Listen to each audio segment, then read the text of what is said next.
आप देख रहे हैं इंडिया टाउन न्यूज, भारत की बात। पूरी करो, हमारी मांगे पूरी करो, पूरी करो, पूरी करो। जिला सहकारी बैंक खोला जाए कि 2 फरवरी को एक आंदोलन आप लोगों ने इसी कोयली बेड़ा से शुरू किया था, जिसमें लगभग यही 7 सूत्रीय मांगे आप लोगों की थी। जी, ये बात तो बहुत ही जायज़ है और मुख्यालय यहाँ है कोयली बेड़ा और लिंक कार्यालय में सारा सिस्टम। भाई 31 मार्च को नक्सली मुक्त हुआ, पहले नक्सली के नाम से थे, तो अब तो भाई उस चीज़ जो बोले गया है उस चीज़ का पालन होना चाहिए।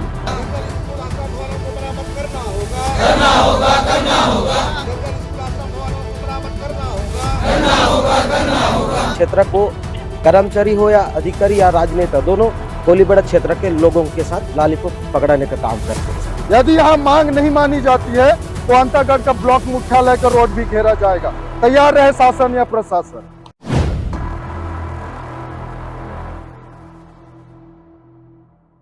नमस्कार, मैं हूं सुधीर मिश्रा और आप देखना शुरू कर चुके हैं इंडिया टाउन न्यूज, भारत की बात। कभी माओवाद के खौफनाक साए और बंदूक की गूंज के चलते कांकेर जिले का जो कोयली बेड़ा क्षेत्र विकास के नक्शे से पूरी तरह कटा हुआ था, आज जब वहां नक्सलवाद खात्मे की कगार पर है तो सरकारें सुशासन और चहुमुखी विकास के बड़े बड़े दावे कर रही है। लेकिन आज इंडिया टाउन न्यूज उन हवाई दावों की कड़वी और खोखली हकीकत से पर्दा उठाने जा रहा है। अगर क्षेत्र में वाकई विकास की गंगा बह रही है तो आखिर क्यों 18 पंचायतों के 68 गांवों के हजारों आदिवासी और ग्रामीण अपनी गृहस्थी छोड़कर पिछले 2 दिनों से सड़क पर डटे हुए हैं? क्यों कोयली बेड़ा के चप्पे चप्पे पर चक्का जाम है और क्यों इस क्षेत्र की जनता अपने ही चुने हुए सांसद और विधायक पर निष्क्रियता और क्षेत्र की घोर अनदेखी का संगीन आरोप लगा रहे हैं? ये वो सवाल है जिन्होंने बस्तर के प्रशासनिक गलियारों में हड़कंप मचाकर रख दिया है। आखिर 2 फरवरी की ऐतिहासिक आंदोलन के बाद मिले सरकारी आश्वासनों का क्या हल हुआ? देखिए हमारे संवाददाता विजेंद्र पांडे की यह विशेष ग्राउंड जीरो से तीखी रिपोर्ट। बस्तर में सुशासन के नाम पर आदिवासियों को कैसे छला जाता है, इसका जीवंत उदाहरण कोयली बेड़ा ब्लॉक में देखने को मिल रहा है। इसी साल 2 फरवरी 2026 को इन्हीं 68 गांवों के लोगों ने अपनी बुनियादी जरूरतों को लेकर एक विशाल जन आंदोलन किया था। उस वक्त प्रशासनिक अमले ने मौके पर पहुंचकर ग्रामीणों को मीठी गोलियां दी थी और उनकी 7 सूत्री मांगों को जल्द पूरा करने का लिखित और मौखिक आश्वासन दिया था। लेकिन महीनों बीत गए और वो वादे सिर्फ फाइलों में दफन होकर रह गए। खुद को ठगा हुआ महसूस कर रहे कोयली बेड़ा के आदिवासियों के सब्र का बांध आखिरकार कल फिर से टूट गया। ग्रामीणों ने एक बार फिर मोर्चा खोलते हुए पूरे कोयली बेड़ा क्षेत्र में आर्थिक नाकेबंदी और चक्का जाम करके रख दिया, जिससे पूरे इलाके का संपर्क कट चुका है। अभी मैं मौजूद हूं कांकेर जिले के कोयली बेड़ा में, जहां पर तस्वीरों में आप देख सकते हैं कि किस तरीके से 18 पंचायत के जो है 68 गांवों के लोग इस जगह पर सड़क के बीचों बीच बैठ करके आज दूसरे दिन भी इस जगह पर धरना देने को मजबूर है।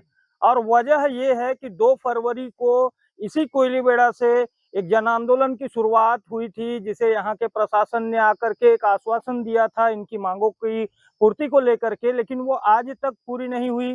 मांगे वही है, बस आप देख सकते हैं ग्रामीणों के संख्या में इजाफा हुआ या ये घटे, लेकिन मांग वही है। ये कोयली बेड़ा वही क्षेत्र है। मैं बताना चाहूंगा कि पूर्व में जब माओवाद का दंश झेलते हुए ये क्षेत्र विकास की दौड़ में जब पीछे रहा, तो मौजूदा भारतीय जनता पार्टी की सरकार ने जो है विकास के जो इस जगह से इतने ढोल बजाए कि आज विकास यहाँ महज कागजी शब्द बनकर रह गया है। और वो कैसे, मैं यहाँ धरनारत जो ग्रामीण है क्षेत्र के जनप्रतिनिधि हैं, सामाजिक प्रतिनिधि हैं, मैं उनसे जुड़ के वो वाकया समझाने की कोशिश करूंगा।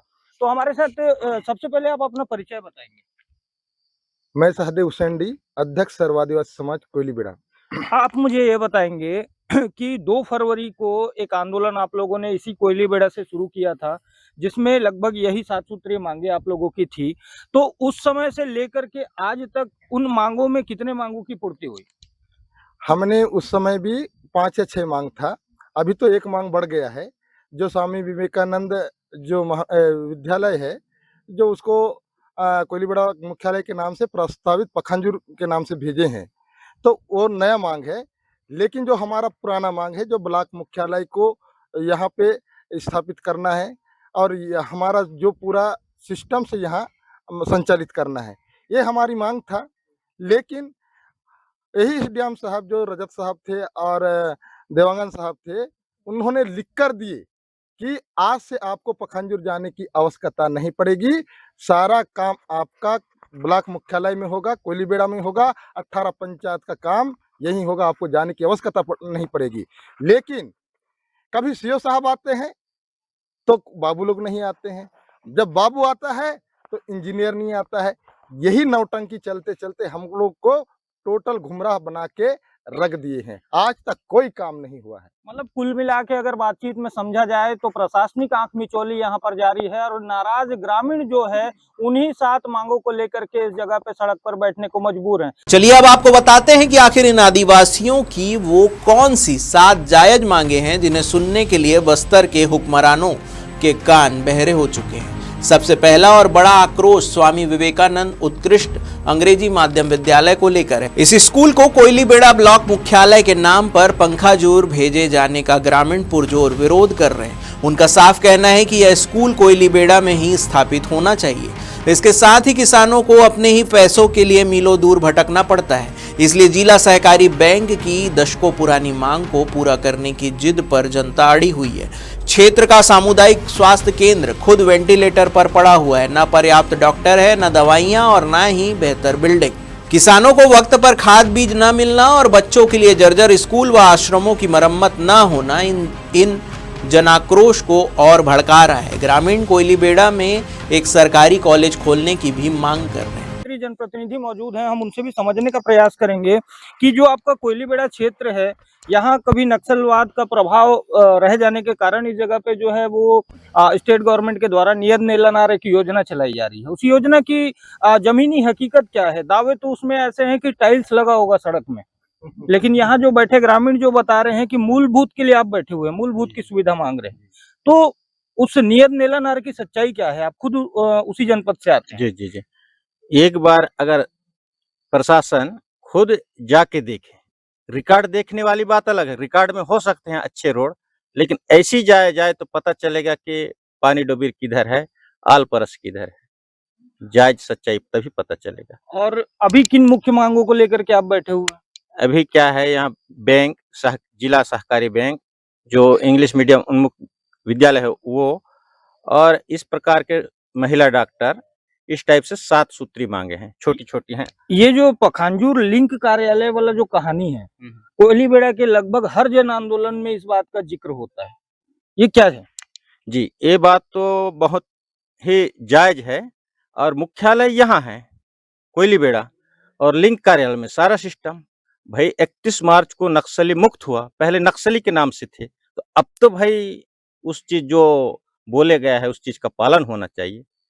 क्या है, अधिकारी और राजनेता दोनों संविधान को नहीं मानते, इसीलिए कोयलीबेड़ा का नाम ठप्पा और ड्यूटी पखांजूर। अधिकारी भी और शायद सीएम हो, सारा राजनेता यही है। अब आपको बताते हैं कोयलीबेड़ा की 7 सूत्री मांगे और हक का हिसाब। आखिर कोयलीबेड़ा की 7 सूत्री मांगे कौन कौन सी है? सबसे पहले मांग नंबर 1, स्वामी विवेकानंद उत्कृष्ट विद्यालय SEGES पंखाजूर की बजाय कोयलीबेड़ा में ही बने। मांग नंबर 2, दशकों पुरानी मांग, कोयलीबेड़ा में तत्काल जिला सहकारी बैंक की शाखा खुले। मांग नंबर 3, सामुदायिक स्वास्थ्य केंद्र की लचर व्यवस्था, बिल्डिंग और सुविधाओं में सुधार करने की मांग। मांग नंबर 4, कोयलीबेड़ा क्षेत्र में युवाओं के लिए तत्काल सरकारी कॉलेज की स्थापना हो। मांग नंबर 5, किसानों के लिए समय पर खाद बीज की किल्लत और ब्लैक मार्केटिंग का खात्मा किया जाए। मांग नंबर 6, क्षेत्र में जर्जर स्कूल भवनों और आदिवासी छात्र आश्रमों की तत्काल मरम्मत हो, जिससे वहां के छात्र अच्छी शिक्षा ग्रहण कर सके। मांग नंबर 7, बहुचर्चित मांग, DMF और CSR की अरबों रुपए की राशि को बाहरी क्षेत्रों की बजाय इसी कोयलीबेड़ा क्षेत्र में विकास के लिए खर्च किया जाए। इस पूरे आंदोलन में सबसे तीखा और गंभीर प्रहार है DMF यानी कि डिस्ट्रिक्ट मिनरल फाउंडेशन और CSR यानी कि कॉरपोरेट सोशल रिस्पॉन्सिबिलिटीज फंड को लेकर है। ग्रामीणों का सीधा और जायज आरोप है कि कोयली बेड़ा के जल, जंगल और जमीन का दोहन करके जो अरबों रुपए डीएमएफ और सीएसआर के रूप में खजाने में आ रहे हैं, उन्हें रसूखदार अधिकारी और बड़े नेता शहरों और अपने चहेते ठेकेदारों की जेबों में भरने में उड़ा दे रहे हैं। जबकि जिस जमीन से खनिज निकल रहा है, वहां की जनता आज भी पीने के साफ पानी, सड़क और बिजली और ना जाने कौन कौन सी बुनियादी सुविधाओं के लिए तरस रही है। जनता इस बात से भी बेहद खफा है कि वोट मांगने के समय हाथ जोड़ने वाले स्थानीय सांसद और विधायक आज इस भीषण गर्मी में सड़क पर बैठी जनता का हाल तक जानने नहीं पहुंच रहे हैं। क्षेत्र के युवा भी मौजूद हैं, मैं कहूंगा खड़े हो जाएंगे और मैं आपसे ये समझने का प्रयास करूंगा, जिन 7 सूत्री मांगों को लेकर के आप इस जगह पर जो है वो रोड जाम किए हुए हैं, ये मांगे आपकी तो बहुत पुरानी है जी। लेकिन जो 2 फरवरी की बात अगर आ रही है, 2 फरवरी के आंदोलन की, तो पूरे प्रशासनिक अमले ने आकर के जो है अंतागढ़ एसडीएम भी उस समय आए हुए थे और पखांजूर से भी एसडीएम आए हुए थे। एक आश्वासन उस जगह से आप लोगों को मिला था, तो कितनी राहत उस आंदोलन के बाद मिली थी? सर, मैं आपके इस चैनल के माध्यम से बताना चाहूँ, क्या है, कोलीबेड़ा क्षेत्र को कर्मचारी हो या अधिकारी या राजनेता, दोनों कोलीबेड़ा क्षेत्र के लोगों के साथ लॉलीपॉप पकड़ाने का काम करते हैं। सर, अगर उन लोग लॉलीपॉप नहीं पकड़ाते तो आज के दिन में यहाँ आते, जनता के साथ बात करते, लेकिन आज यहाँ अधिकारी भी कल आके दोनों जमा के भाग गए। ना कोई विधायक है ना कोई सांसद है। अगर विधायक सांसद चाहते ना काम करने का, जैसे नींबू काट के भूत उतारते हैं ना, वैसे यहाँ आके नींबू काट के भूत उतार देना। यहाँ पे बातें तो बड़ी बड़ी करते हैं। आज यही क्षेत्र के विधायक सांसद हैं, अंतागढ़ विधानसभा के हैं, दोनों के दोनों।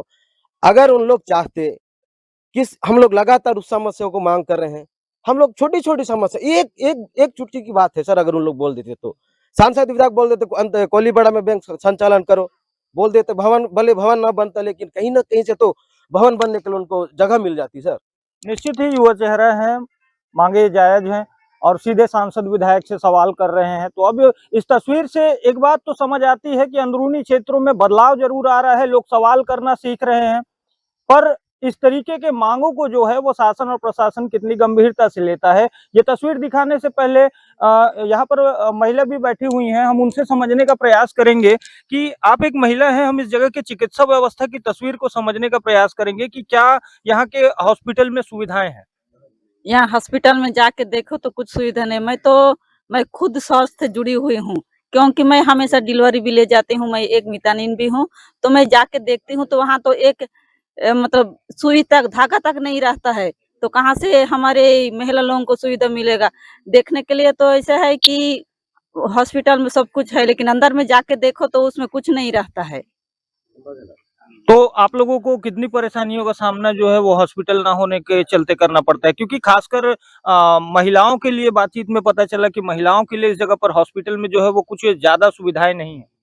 हम लोग के तो ऐसे बताने के लिए बहुत दुखदायी है, क्योंकि हम महिला ऐसे आधुनिक क्षेत्र से आते हैं। ऐसे कभी कभी तो ऐसे हो जाता है कि काट में बह के लाते हैं, ट्रैक्टर में लाते हैं, कब कब तो गाड़ी का सुविधा नहीं मिलता है, वैसे करते करते मौत भी हो जाता है। और प्रशासन तो देखते रह जाता है, आज करेंगे कल करेंगे। विधायक आता है तो उसको हम लोग लेकर जाते हैं, कलेक्टर आता है उसको दिखाने ले जाते हैं, बस देखते हैं, कागज में लिखते हैं, होना जाना कुछ नहीं, बस लॉलीपॉप पकड़ा के दे देते हैं हम लोग को। तो समझ सकते हैं बातचीत से इस जगह पर विकास के दावों के अनुरूप जो है वो यहाँ की सच्चाई क्या होगी, ग्रामीण कितने इस जगह पर परेशान हैं। हमारे साथ क्षेत्र के जो है कांकेर क्षेत्र के जो है जिला पंचायत सदस्य भी मौजूद हैं, हम उनसे समझने का प्रयास करेंगे। मैं आपसे एक सीधा और स्पष्ट सवाल चाहूंगा, क्षेत्र के जो हमारे सांसद हैं, यहाँ पे मैं एक चीज देख रहा था, इनके मांग में डीएमएफ की राशि से हुए कार्यों का भी जिक्र है। तो अभी मैं आपसे ये समझने का प्रयास करूंगा, जिला पंचायत का सदस्य भी उस समिति का सदस्य होता है जिसकी बैठक सांसद रोके हुए हैं जी। और बात जब डीएमएफ के फंड से हुए कामों की आती है तो अक्सर इस क्षेत्र में हम भी सांसद के साथ जाकर के कई डीएमएफ के जो कार्य हुए हैं उनकी पड़ताल करते हैं और पाते हैं कि उन कामों में शून्यता है। तो क्या आपको ऐसा नहीं लगता कि सांसद चाहे तो डीएमएफ से ही जो है वो क्षेत्र की तस्वीर बदल जाएगी? ये तो बोलने ऊपर है जी। अगर आपके घर में कोई है कि कोई माई के लाल में इतना हिम्मत है कि विधायक सांसद बोल दे कि कोयलीबेड़ा में कल से जिला सहकारी बैंक हो, ये तो हमारे कोयलीबेड़ा में उत्कृष्ट का वो हो जाए, 2-4 डॉक्टर यहाँ पे लगा दें, ये चाहिए तो बोलने वाले होने चाहिए। और रही बात विधायक की, तो उनको तो यहाँ पे अंतागढ़ विधानसभा से कोई लेना देना नहीं है। अच्छी सुख सुविधाएं उनके परिवार वालों के, और परिवार लेकर 1993 से बेचारा रायपुर पलायन कर गया, मरने के लिए यहाँ के आदिवासियों को छोड़ दिया। हमको कोई शौक नहीं है साहब 50 डिग्री के सेल्सियस में यहाँ पे बीच सड़क में बैठने का, कोयलीबेड़ा के वासियों को कोई शौक नहीं है। और रही बात डीएमएफ की राशि की, सांसद हो या विधायक हो, वो आके यहाँ पे अगर उनमें है हिम्मत है मादा तो आके बताए कि मैंने तुम्हारे गांव में ये कराया है। जब कराया नहीं तो बताएंगे क्या वो? अभी यहाँ पे भाई साहब बता रहे थे कि इतने करोड़ों का काम किया, कागजों पे दिखाया। अगर भाई कागजों पे किया तो मैदान में दिखा क्यों नहीं? और अगर काम होता तो यहाँ पे पूरी बुमकाल कोयलीबेड़ा की जनता यहाँ पे झक मारने के लिए तो धूप में नहीं आती ना साहब। तो अभी जैसे अगर आपकी मांगे पूरी नहीं की जाती है तो आगे की रणनीति क्या होगी? आगे की कोई रणनीति नहीं है। अभी तो हम यहाँ पे जब तक बैठेंगे।